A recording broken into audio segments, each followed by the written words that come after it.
ঠাকুর বলছেন এই সমাজ দুনিয়া সভ্যতা সতত পরিবর্তনশীল, এই পরিবর্তনের খেয়ালি স্রোতে তাল মেলাতে গিয়ে যদি তোমার ইষ্টনিষ্ঠায় ভাঙন হবে তাহলে কি হবে? তুই যে হবি তোরই বেহাল। আমি গাড়ি চালিয়ে এসেছি, আমার গাড়ির নিয়ন্ত্রণ যদি আমার হাত থেকে চলে যেত আমি দুর্ঘটনাগ্রস্ত হতে পারতাম, খানাখান্দি গিয়ে পড়তাম। ঠিক তেমনি এই পরিবেশ সভ্যতার বিবর্তনের খেয়ালি স্রোতে তাল মেলাতে গিয়ে যদি কোনোভাবে আমার ইষ্টনিষ্ঠায় ব্যাঘাত ঘটে তাহলে আমার জীবনও খানাখান্দি গিয়ে পড়তে পারে, দুর্ঘটনাগ্রস্ত হতে পারে। তাই সমাজ সভ্যতার যে কোনো পরিস্থিতিতে আমার একমাত্র কর্তব্য হচ্ছে আমার ইষ্টে অচ্যুত টান ভালোবাসা অটুট করে রাখা। এটা আমার প্রাথমিক কর্তব্য, এর বাইরে অন্য কিছু নেই।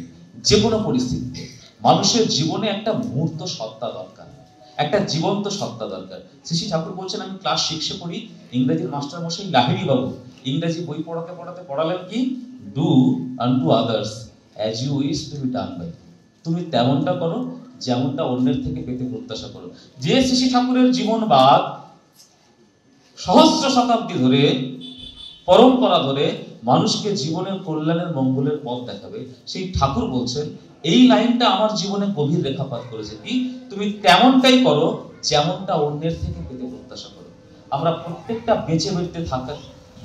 বেড়ে থাকতে চাওয়া মানুষ যারা পৃথিবীতে আছি, নিজেকে প্রশ্ন করে দেখলে হয় আমি সামনের মানুষটার থেকে কি চাই, আমি আমার পরিবেশ থেকে কি চাই। আমরা প্রত্যেকে সহানুভূতি চাই, প্রেম চাই, সহমর্মিতা চাই, ভালোবাসা চাই। হিংসা, ক্রূরতা, নিষ্ঠুরতা আমরা কেউ চাই না।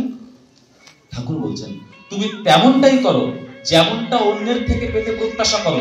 তাহলে আমাকে যদি সামনের মানুষটার থেকে ভালোবাসা পেতে হয়, সহানুভূতি পেতে হয়, সহমর্মিতা পেতে হয়, তাহলে আমার আচার আচরণ চলা বলাকে তেমনতর করতে হবে যা দিয়ে প্রেম, সহানুভূতি, ভালোবাসা বিচ্ছুরিত। তাহলে এটা তো অনুশীলনের বিষয়। শিখবো কোথা থেকে, বর্ষণ করবো কোথা থেকে?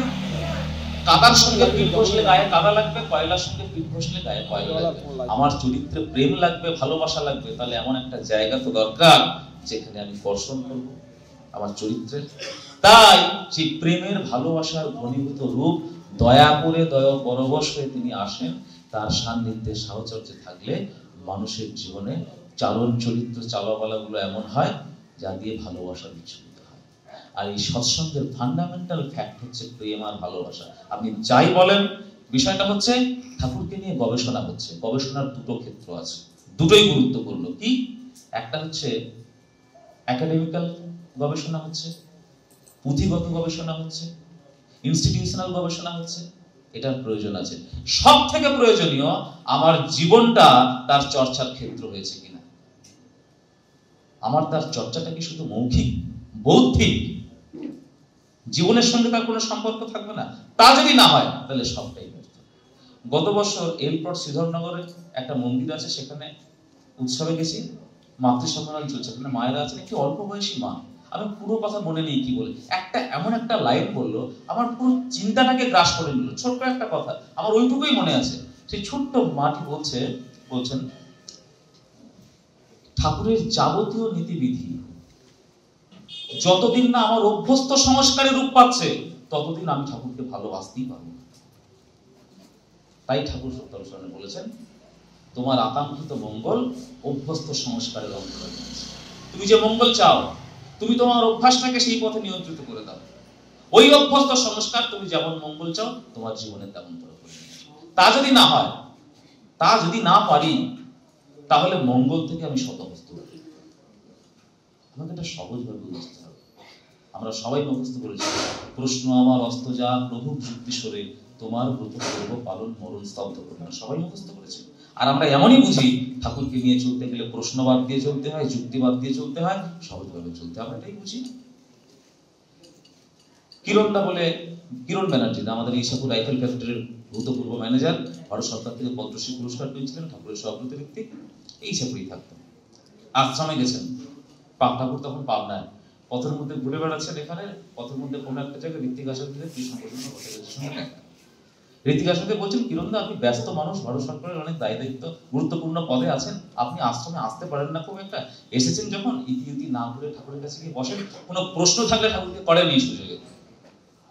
কিরণদা এই বাণীটা ব্যবহার করে কেষ্টদাকে কাউন্টার করছেন, যে ঠাকুর বাণী দিয়েছেন প্রশ্ন আমার অস্ত যা গ্রহুক যুক্তি সরে তোমার মতো পূর্ব পালন বরণ স্তব্ধ করে, আপনি ঠাকুরকে গিয়ে প্রশ্ন করার জন্য পাঠাচ্ছেন আমাকে? কেষ্টদা বলছেন, কিরণদা ঠাকুরের বাণীর শব্দ তো অনেক বড় বিষয়, দাড়ি কমা পূর্ণচ্ছেদ গুলো পর্যন্ত অত্যন্ত তাৎপর্য বহন করে। ঠাকুর এখানে অস্ত যাওয়া শব্দটা ব্যবহার করেছেন। কিরণদা বলেন তো অস্ত কে যায়? আমাদের যা জ্ঞান, যা নলেজ, আমরা দুটো জিনিস জানি যা অস্ত হয়। কি? চন্দ্র সূর্য অস্ত যায়। কিরণদা বলেন চন্দ্র সূর্যই কেন অস্ত যায়? কিরণদা চুপ করে আছেন। কেষ্টদা বলছেন চন্দ্র সূর্য অস্ত এই কারণে যায়, চন্দ্র সূর্যের উদয় আছে তাই তারা অস্ত যায়। তা আপনার মধ্যে প্রশ্নের উদয় কবে হলো যে প্রশ্ন সব অস্ত চলে গেছে? প্রশ্ন আমার অস্ত যা যুক্তি সরে বলে কেষ্টদা ক্ল্যারিটি করছেন, শোনেন, জীবনের জীবন্ত সদ্গুরুকে গ্রহণ করার একটা মৌলিক তাৎপর্যপূর্ণ বিষয় হচ্ছে তার সান্নিধ্যে এলে স্বাভাবিক সাধারণ জীবনে যে যে ভাবনা যে যে চিন্তা তার উঁকি দেয় না, মানুষ সদ্গুরু সান্নিধ্যে এলে তার জীবন সম্পর্কে সেই প্রশ্নের উন্মেষ হয়।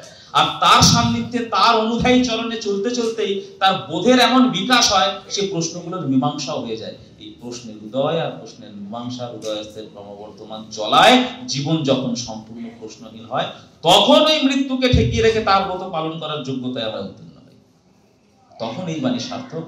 প্রশ্ন আমার অস্ত যা লঘু যুক্তি সরে তোমার ব্রত পূর্ব পালন বরণ স্তব্ধ করে।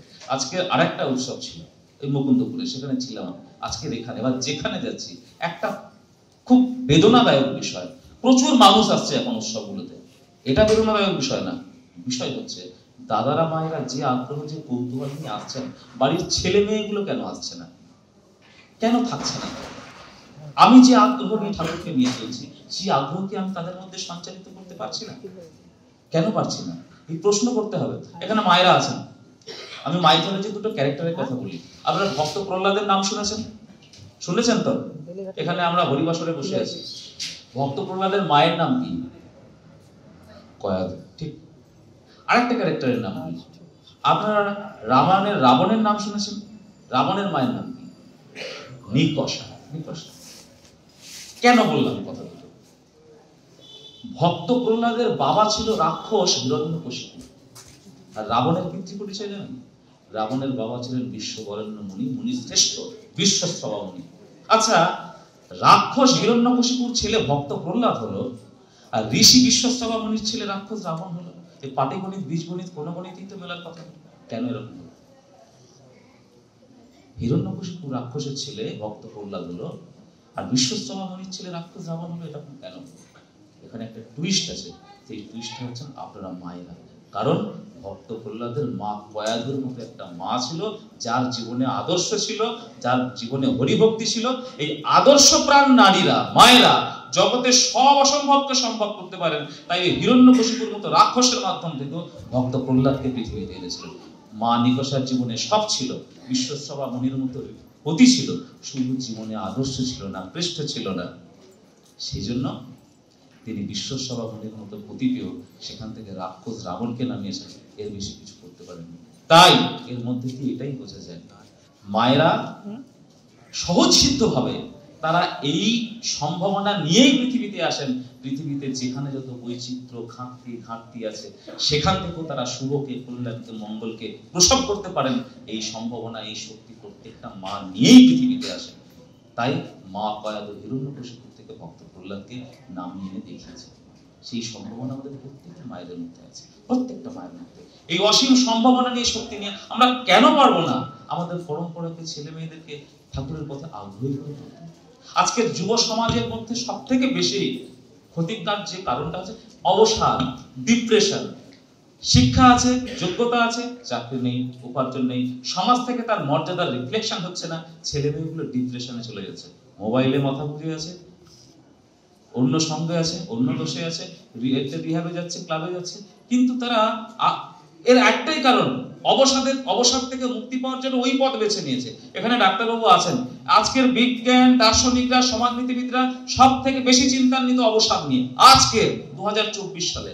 আর পরম দয়াল যখন এক রাত্রে সত্যানুসরণ লিখছেন তার 22 বছর বয়সে, আজকের 137তম জন্ম মহোৎসব তার পালন করছি, তার মানে 115 বছর আগে যখন যে রাত্রে ঠাকুর কলম ধরেছেন সত্যানুসরণ লিখবেন বলে, সেখানে তিনি প্রথম বাণী লিখছেন, সর্বপ্রথম আমাদের দুর্বলতার বিরুদ্ধে যুদ্ধ করতে হবে।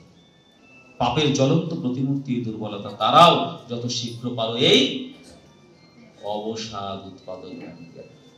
যে অবসাদ নিয়ে আজকের বিজ্ঞানীরা, দার্শনিকরা, ডাক্তাররা চিন্তান্বিত, সেই অবসাদের উৎস শ্রী ঠাকুর 115 বছর আগে সত্যানুসরণ লিখে দিয়ে গেছেন। দুর্বলতা থেকে অবসাদ আসে। আচ্ছা, উৎস নির্দেশ করে ঠাকুর ক্ষান্ত হয়েছেন, সমস্যার সমাধান বলেননি? সম্ভবত সত্যানুসরণের 42 নম্বর পাতায় আছে, প্রতিকূল যুক্তি ত্যাগ করে বিশ্বাসের অনুকূল যুক্তি শ্রবণ মননে সন্দেহ আসে না, অবসাদ দূর হয়। এই সৎসঙ্গ হচ্ছে সেই প্ল্যাটফর্ম যেখানে বিশ্বাসের কথা হয়, প্রেরণার কথা হয়, ভরসার কথা হয়, জীবনের কথা হয়। এখানে উপস্থিত থাকলে প্রতিকূল যুক্তি ত্যাগ করে বিশ্বাসের অনুকূল যুক্তি শ্রবণ মননে সন্দেহ আসে না, অবসাদ দূর হয়। তাই আমাদের বাড়িতে যে যুব ছেলে মেয়েরা আছে, তাদেরকে যদি সৎসঙ্গে আসার অভ্যাস তাদের করিয়ে দিতে পারি, তারা অবসাদ থেকে শতহস্ত দূরে থাকতে পারে।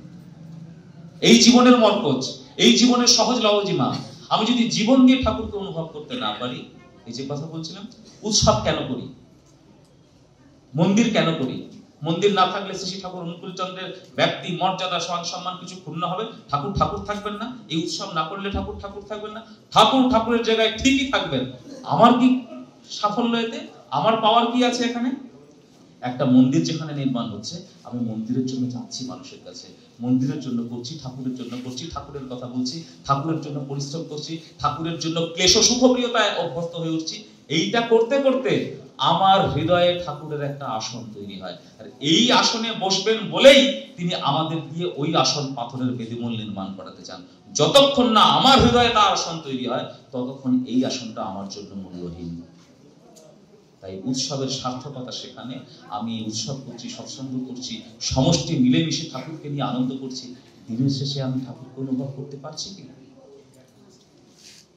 শরৎ হালদারদা জ্যোতির্বিদ ছিলেন, তিনি একবার ত্রিপুরাতে ইষ্ট প্রসঙ্গ করতে যাচ্ছেন, প্রণাম করে যখন চলে কয়েক মাসের জন্য বেরোচ্ছেন, শ্রী ঠাকুরকে যখন প্রণাম করে আশ্রম থেকে বেরিয়ে যাচ্ছেন, ঠাকুর বললেন, শরৎদা যাচ্ছেন যেখানে ওখানে ভালো বেতন পাওয়া যায়, আমার জন্য আসার সময় কিছু বেতন নিয়ে আসেন। ভাবছেন বেতন খুব মূল্যবান জিনিস, দেওঘর থেকে ত্রিপুরা থেকে আনতে হবে। বেতন হচ্ছে আমাদের দেশে গায়ে যে নোটের শাক, কলমি শাক, পুঁই শাক, সাধারণ শাকসবজি হয়, ওইখানে পাওয়া যায় এরকম একটা খুব সহজলভ্য শাক, মাঠে ঘাটে হয়ে থাকে, বেতন। এইটা আনতে বললেন। তিনি ফিরবেন 2-3 মাস পর। শরৎদা বেরিয়ে যাওয়ার পর কৃষ্ণদা ঠাকুরকে প্রশ্ন করছেন, আগে আপনি শরৎদাকে বেতন কেন আনতে বললেন? আর নিয়েই যদি বা আসবেন, যখন নিয়ে রওনা দেবেন, আপনার কাছে এসে যখন ওই বেতাং এসে পৌঁছাবে, তখন বেতাং আর বেতাং থাকবে? কেন বললেন? তখন শ্রী ঠাকুর বললেন, আমি ওকে বেতাং আনতে বললাম এই কারণে, যাতে আমার কথা বলতে গিয়ে আমাকে না বলে যায়। এই অনুষ্ঠানের খেয়ালি স্রোতে তাকে ভুলে যাওয়ার সম্ভাবনা প্রবল। দিনের শেষে যাই করি না কেন, আমি তাকে অনুভব করতে পারছি, তাকে আমি ভালোবাসতে পারছি, তার ভাবনায় আমার চোখে জল আসে। মানুষের যখন শরীর পড়ে অ্যামোনিয়া প্রোটিন থাকে মানুষের সেলে, এই অ্যামোনিয়া প্রোটিনের দুর্গন্ধ বেরোয় মানুষের যখন শরীর পড়ে, আর মানুষের যখন হৃদয় পড়ে তার সৌরভ বেরোয়। ঠাকুরকে ভালোবেসে কি আমার হৃদয় পড়ছে? এমন তরফে কি হচ্ছে তার জন্য ভাবতে পারছি, চিন্তা করতে পারছি সবকিছু দিয়ে। তা যখন হবে, তখন আমার সৌরভ, আমার চলা বলা করা দিয়ে এমন ভাবে বিচ্ছুরিত হবে, তখন আমার পরিবার, আমার পরিবেশ আমাদের অনুপ্রাণিত হবে ইষ্টচরণে। গত 3-4 দিন আগে আমাদের ধৃতিজাগরী উৎসবের জন্য এক বিশেষ কাজে আচার্যদেরকে প্রণাম করতে যেতে হয়েছে। তিনি কথা প্রসঙ্গে একটা কথা বললেন, আমাদের উদ্দেশ্যেই বললেন, 2-3 জন ছিলেন, যে কথা পরিবেশে গিয়ে বলো, যাজন করার সময়, মঞ্চে দাঁড়িয়ে বলার সময়, সেই কথা তুমি তো একদম পরিষ্কারই বল, সেই কথা তুমি তোমার স্ত্রীকে যদি চোখে চোখ রেখে বলতে না পারো, তাহলে জেনে রাখবে পরিবেশের মানুষ তোমার ওই কথায় উদ্বুদ্ধ হবে না।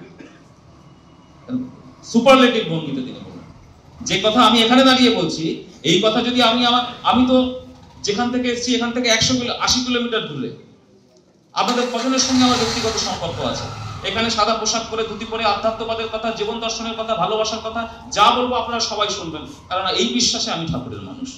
কিন্তু আমার পরিবার, যাদের সঙ্গে আমি 24 ঘন্টা থেকে, তাদের ফাঁকি দিতে পারবো? তাই আপনাদের সামনে যা বলছি, এটা যত আচার্যদেব বললেন, এটা যদি আমার পরিবারে যারা আছে তাদেরকে এই একই দীপ্ত ভঙ্গিতে যদি মাথা উঁচু করে বলতে না পারি, তাহলে এই কথায় পরিবেশের মানুষ আমার দ্বারা উদ্বুদ্ধ হবে, ঠাকুরকে নিয়ে চলবে। তাই বাড়ি থেকে শুরু হোক আমার ইষ্টচরণ, আমার সন্তান সন্ততি পরম্পরা, সবাইকে নিয়ে ঠাকুরকে নিয়ে আনন্দ করি, উৎসবের মৌসুম চলবে, সব জায়গায় সবাই যাব, কিন্তু দিনের শেষে সেই উৎসবের সার্থকতা যেন আমার জীবনকে খানিকটা লাগিয়ে। সবাই ভালো থাকবে। জয় ভারত।